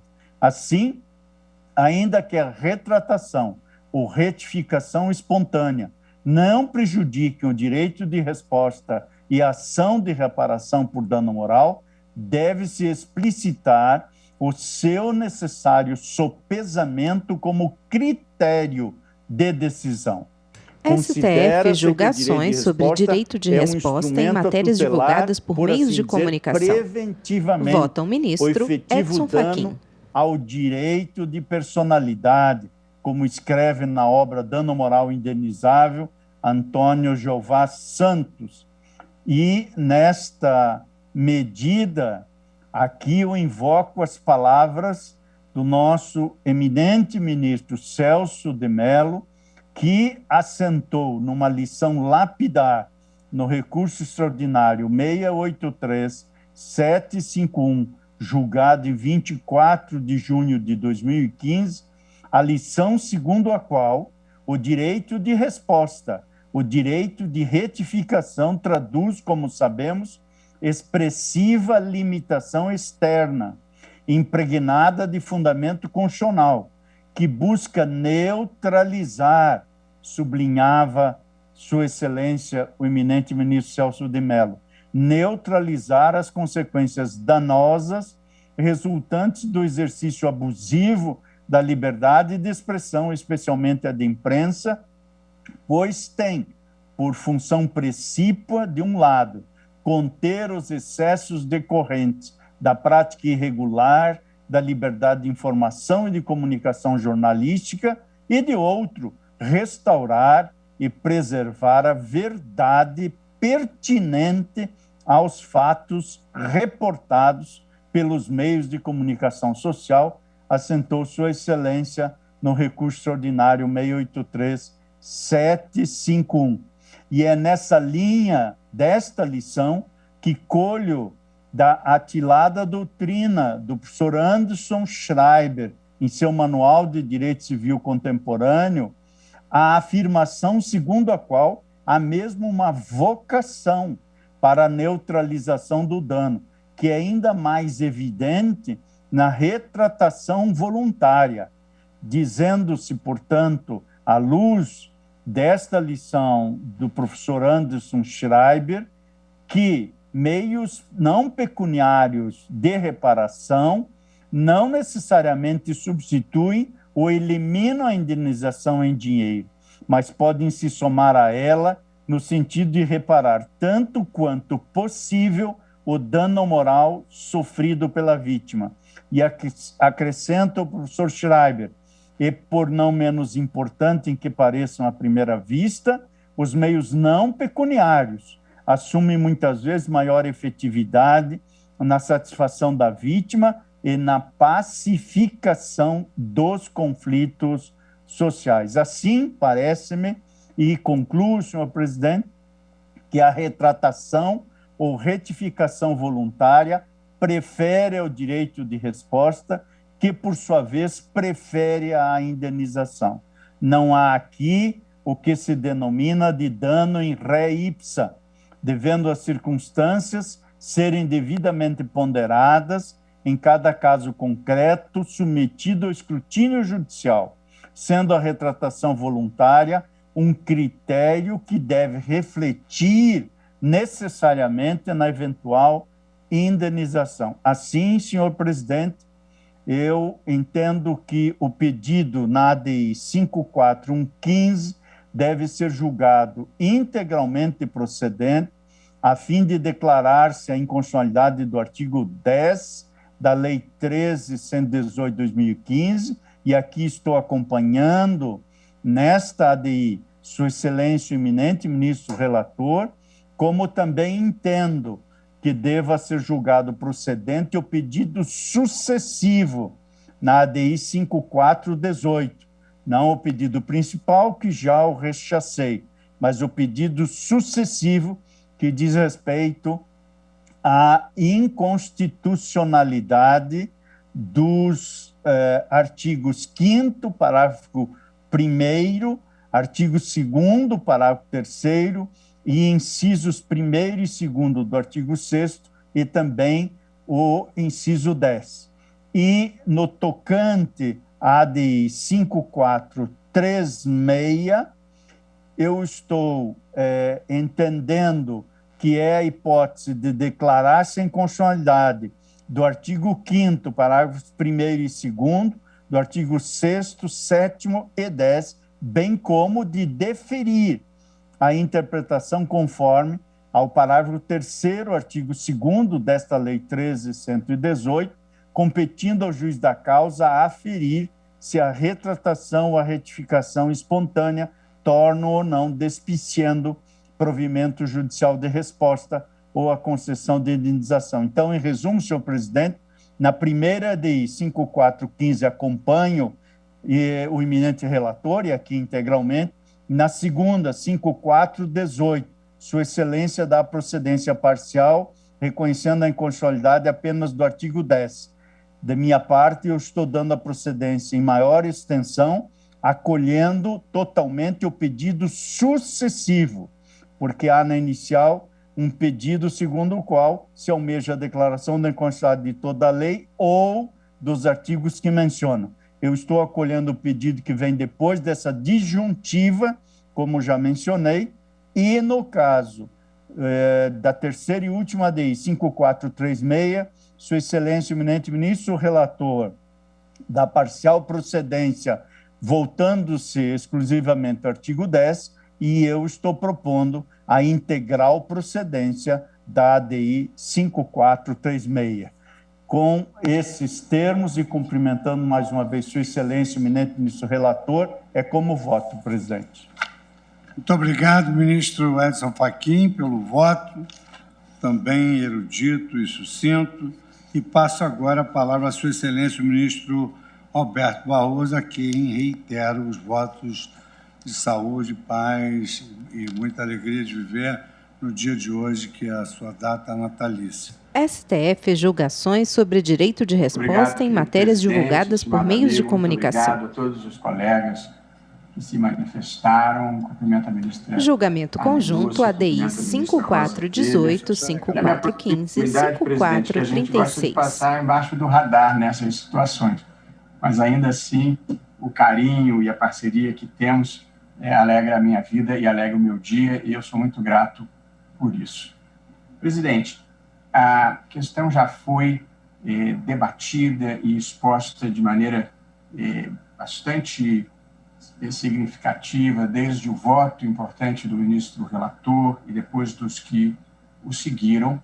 Nós estamos tratando aqui de uma lei que veio suprir a lacuna deixada pelo julgamento de inconstitucionalidade integral por incompatibilidade sistêmica da lei de imprensa do regime militar, quando do julgamento da ADPF 130, da relatoria do eminente ministro, e gostei da expressão utilizada pelo ministro Fachin, sempre presente, Carlos Aires Brito, que iluminou esse tribunal com seu conhecimento jurídico e com a sua personalidade iluminada.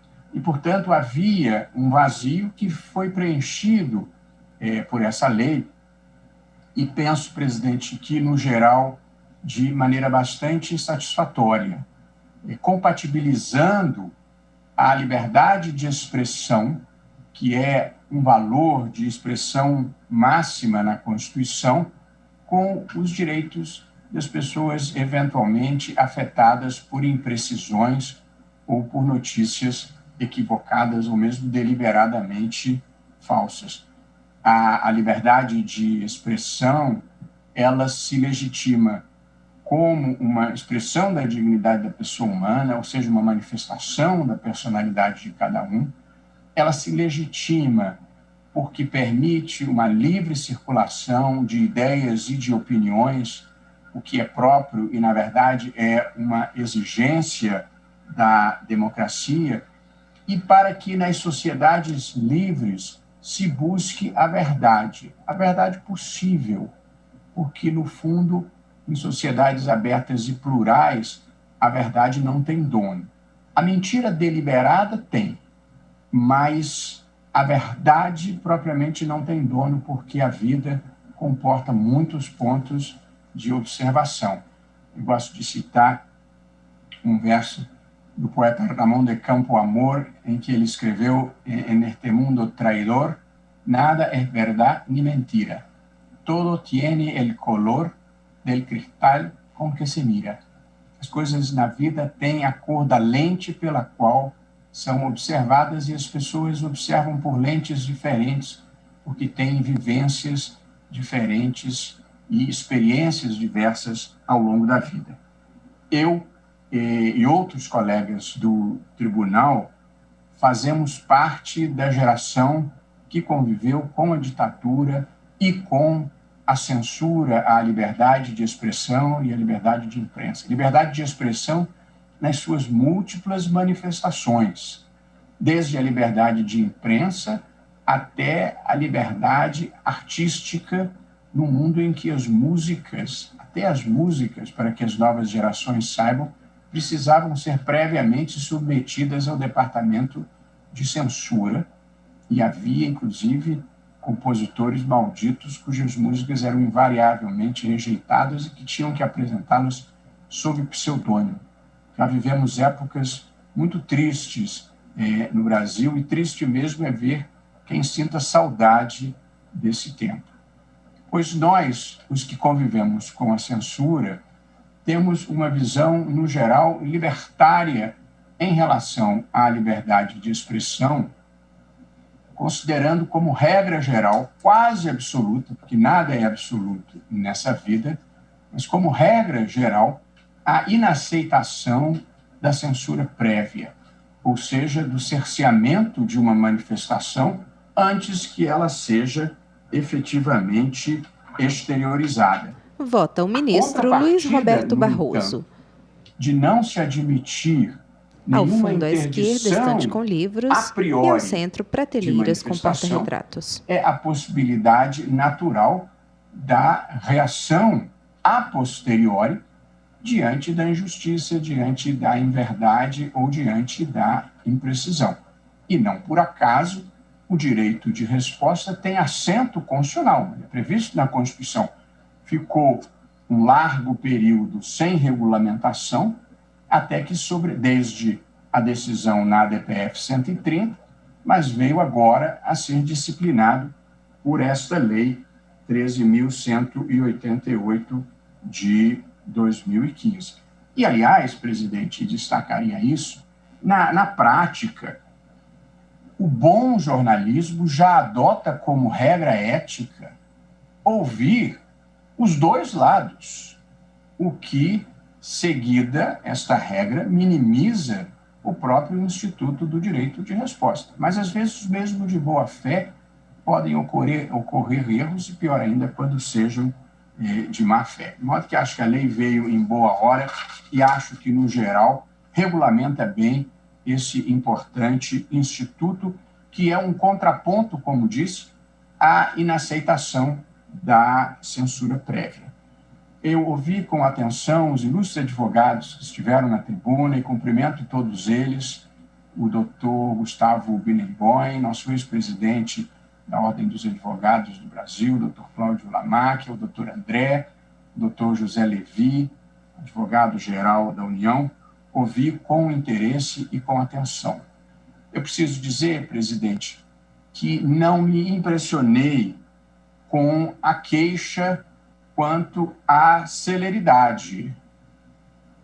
Na verdade, nós todos temos queixa mesmo contra a morosidade da justiça. E aqui, como lembrou o ministro Alexandre de Moraes, a demora muitas vezes permite a consumação inexorável do dano, porque o desmentido, quando venha com muita tardança, já não é mais capaz de atingir o mesmo público ou resguardar o direito de que esse público tenha acesso também à visão do ofendido. Portanto, eu peço todas as vênias aos ilustres advogados que sustentaram a tese, ao meu querido amigo Luiz Edson Fachin, mas penso, sobretudo, em tempos de internet, porque lembrava o ministro Alexandre de Moraes também a frase célebre que eu ouvia com frequência do nosso ex-colega e também amigo ministro Nelson Jobim: no dia seguinte o jornal já serve para embrulhar peixe.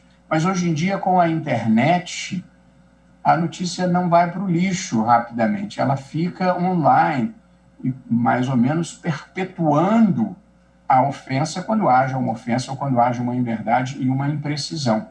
De modo que, no mundo da internet, no mundo da revolução digital, penso sim que a celeridade da resposta é uma exigência dos tempos modernos, e eu bem entendo que impõe esses prazos exíguos de 24 horas e 3 dias, um ônus muitas vezes exagerado sobre o advogado, embora aqui lembrando meu querido e saudoso amigo Hélio Saboia, que foi presidente da Ordem dos Advogados do Brasil, que gostava de brincar que os prazos podiam ter só 24 horas, porque a gente acaba fazendo no último dia mesmo. Não sei se a regra ainda continua a ser assim, mas acho que a celeridade é compreensível dentro desse contexto, apesar de ter ouvido os argumentos contrários. E também não me impressionei com o argumento da competência, uma competência que, de certa forma, acaba sendo da escolha do ofendido, como regra geral, o local do seu domicílio, que é a regra geral do Código de Processo Civil, mas acho que, em determinados contextos, pode ser legítimo, sim, o ofendido desejar levar a discussão para o local onde ele tenha efetivamente sofrido o maior dano.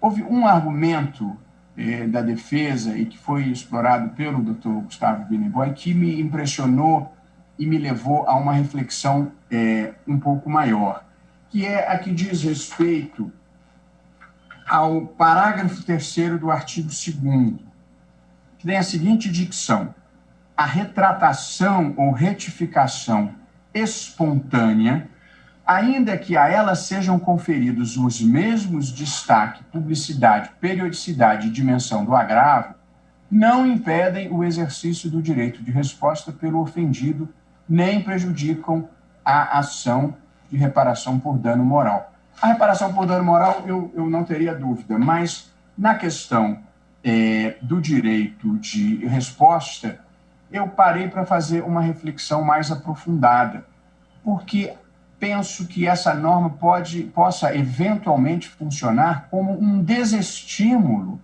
à atuação espontânea de quem reconheceu um erro ou uma culpa e deseja retificar ou deseja expiar a culpa e assim evitar a judicialização. De modo como eu penso a vida, nós vamos ter que realizar em algum lugar do futuro uma grande campanha pela desjudicialização da vida no Brasil, porque não há estrutura, cara como seja, que possa suportar o crescente aumento de demanda, muitas vezes com demandas que poderiam ser evitadas por uma atuação profissional dos advogados, e acho que esse vai ser um novo campo profissional, que é a de composição dos litígios sem ação judicial. Eu acho que o advogado do futuro não vai ser aquele que propõe a ação, vai ser aquele que resolve sem propor a ação, e, portanto, acho que a negociação e a composição amigável vão ter que entrar de uma maneira ainda mais intensa na agenda brasileira. O judiciário, é estranho dizer isso agora, sobretudo que eu sou juiz, mas o judiciário é uma instância patológica da vida, porque as coisas só chegam no judiciário quando haja briga, litígio, e a briga e o litígio não são as formas naturais de se resolverem os problemas na vida. Os problemas devem ser resolvidos amigavelmente, negociadamente, administrativamente. Porém, eu me impressionei com os argumentos que ouvi do relator, agora enfatizado pelo ministro Edson Fachin, já havia sido objeto de consideração do ministro Alexandre, de que não se pode retirar do ofendido a sua autonomia de verbalizar e veicular a resposta de acordo com a sua avaliação do dano e não a avaliação do veículo de comunicação. Com a observação, no entanto, que a mim me parece possível, de que o juiz pode deixar de acolher o pedido se achar que já não há mais ofensa a ser reparada. Portanto, esse dispositivo pode ser interpretado com grano salis para que, se a retratação ou a retificação tiver sido cabal e convincente, o juiz não acolher o pedido. Mas acho que, como regra geral, não se deve retirar do ofendido o direito de responder da forma que lhe parece própria, com a proporcionalidade que caberá ao juiz determinar. E, portanto, na mesma linha em que andaram o relator, o ministro Alexandre de Moraes e o ministro Cássio Nunes Marques, eu também estou concentrando a minha rejeição à lei, o meu acolhimento do pedido, no artigo 10, na exigência de colegialidade, porque aí me parece que, na velocidade que a lei impôs ao rito, a exigência da colegialidade pode envolver o perecimento do direito do meio de comunicação se exigir a colegialidade, porque se a decisão vai ser cumprida em 3 dias, muitas vezes não haverá condições de reunião do colegiado para se manifestar. Eu, como regra geral, sou de entendimento que sempre que haja prazo suficiente, as decisões, mesmo cautelares e liminares, devem ser chanceladas de maneira colegiada. E acho que essa é uma posição que começa a nos unir a todos no tribunal e estamos em busca de uma redação que viabilize a compreensão de todos. O ministro Dias Toffoli e eu mesmo já temos uma proposta nesse sentido. O ministro Alexandre de Moraes apresentou um outro texto que estamos amadurecendo, mas penso que, como regra geral, um tribunal deve falar colegiadamente e não individualmente. Porém, às vezes não é possível, às vezes não há tempo e, na celeridade imposta por essa lei, isso pode acontecer com frequência. De modo que eu estou acompanhando o relator relativamente ao inciso 10, ao artigo 10. Presidente, me impressionei com a observação do ministro Cássio Nunes Marques de que, em rigor, seria o caso de se suprimir a expressão em juízo colegiado prévio, porque acho que é aí que mora o problema. De modo que, quando chegarmos ao final do julgamento e a palavra voltar ao relator, inclusive para, eventualmente, firmarmos uma tese, depois ao ministro Dias Toffoli, ouço Vossa Excelência com prazer. O ministro Luiz Roberto Barroso, eu não fiz manifestação imediatamente após o voto do ministro Cássio Nunes Marques para aguardar a linha dos colegas. Pelo que a toada mostra, ministro Dias pelo menos no que diz ao artigo 10, há uma patente inconstitucionalidade. Podemos ter divergência aqui e acolá, mas eu penso que nesse dispositivo não haverá nenhuma divergência a princípio. Então, eu também estou aberto ao final, caso prevaleça o sentido da minha posição de que aquele artigo 10 não tem compatibilidade com a Constituição, eu estou aberto para uma interpretação conforme ou uma supressão ou até fazer as duas coisas, suprimir aquele dispositivo e deixar claro que o tribunal poderá, em razão da urgência, através de algum dos seus representantes, que pode ser o relator, pode ser o presidente no plantão, pode ser um plantonista, que não é nem relator nem presidente, diante dos tribunais de apelação que temos, seja na Justiça Estadual, seja na Federal. Então, eu estou aberto ao final, tentar trazer aí, da leitura dos votos dos eminentes colegas, como Vossa Excelência acaba por fazer, trazer alguma sugestão, se necessário, de aprimoramento. Ministro Ricardo Lewandowski também pede a palavra. Ministro Barroso, Vossa Excelência. Vossa Excelência está sem som e queremos muito ouvi-lo. Muito obrigado, ministro Barroso. Quero inicialmente enviar a Vossa Excelência os meus mais afetuosos sentimentos parabenizando pelo aniversário. Espero que tenha uma longa vida, profícua vida, não só profissionalmente, mas junto com seus queridos familiares. É o que eu lhe desejo de todo o coração. Obrigado. Ministro Ricardo Lewandowski. Desculpas por interromper, mas acho que esse é o momento talvez mais oportuno. Esse meu à parte se dirige não apenas a Vossa Excelência, mas também ao próprio ministro Dias Toffoli, que estava fazendo uso circunstancialmente da palavra. Eu estava me encaminhando, eminentes colegas, no sentido de propor a inconstitucionalidade completa e total do artigo 10, a ablação completa, pelos motivos que eu enunciarei e que já foram enunciados também pelos eminentes pares, porque eu acho que se ele continuar no ordenamento jurídico, ele vai ensejar perplexidades e confusões para o hermeneuta, para o intérprete.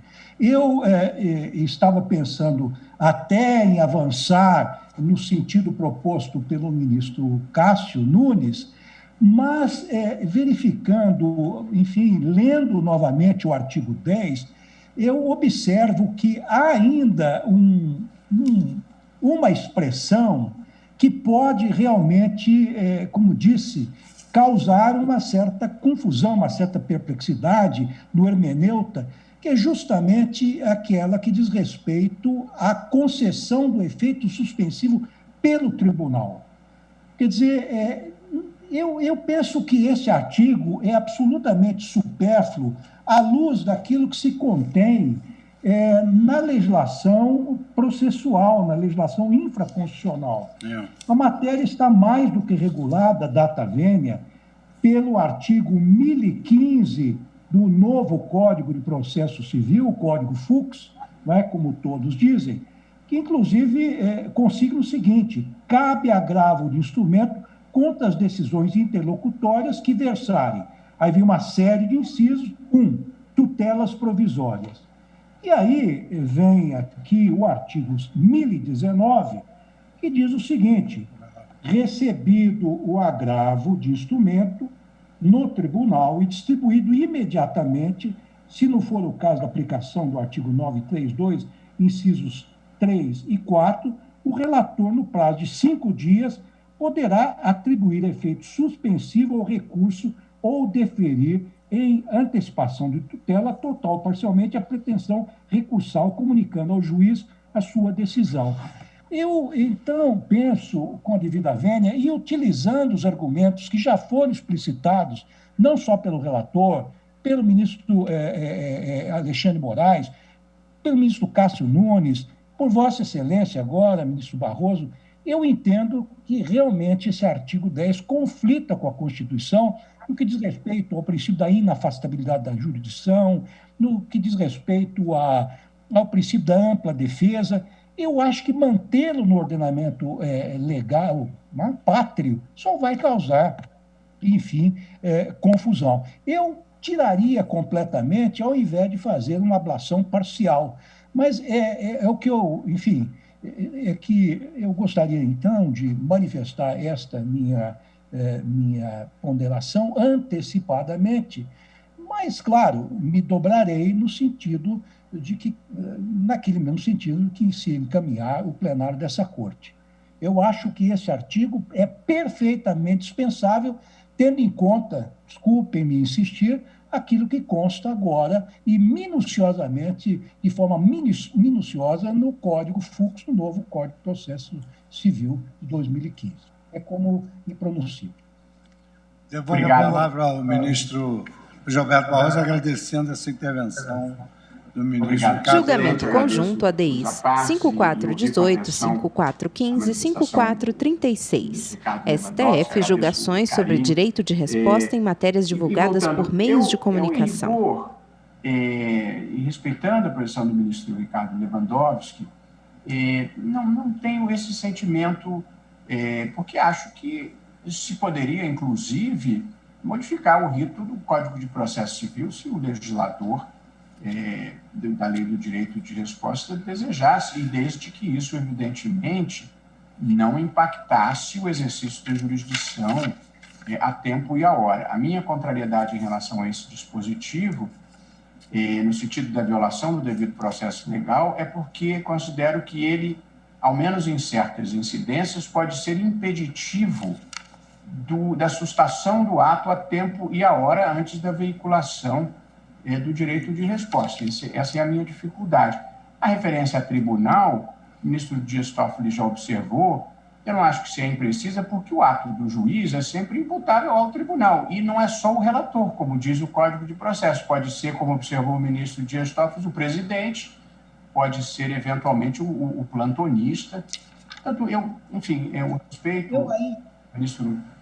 Se me permite, apenas eu estava pensando no eventual, até no juízo de retratação por parte do magistrado de primeiro grau. Quer dizer, sabe, eu penso que este artigo 10... Ministro Ricardo Lewandowski. Mas se nós caminharmos nesse sentido, eu ousaria propor que nós fizéssemos uma ablação um pouco maior do que aquela proposta pelo ministro Cássio Nunes, que é a seguinte: nós cortaríamos, então, o seguinte: manteríamos das decisões proferidas nos processos submetidos ao rito especial estabelecido nessa lei, poderá ser concedido efeito suspensivo desde que constatadas tira o juiz colegiado a plausibilidade do direito invocado e a urgência na concessão da medida. Mas, olha, peço escusas por me interromper o raciocínio brilhante de Vossa Excelência, dos demais colegas, antecipei meu ponto de vista, mas apenas achei que esta talvez fosse a oportunidade mais adequada para me manifestar. Peço escusas, devolvo a palavra a Vossa Excelência.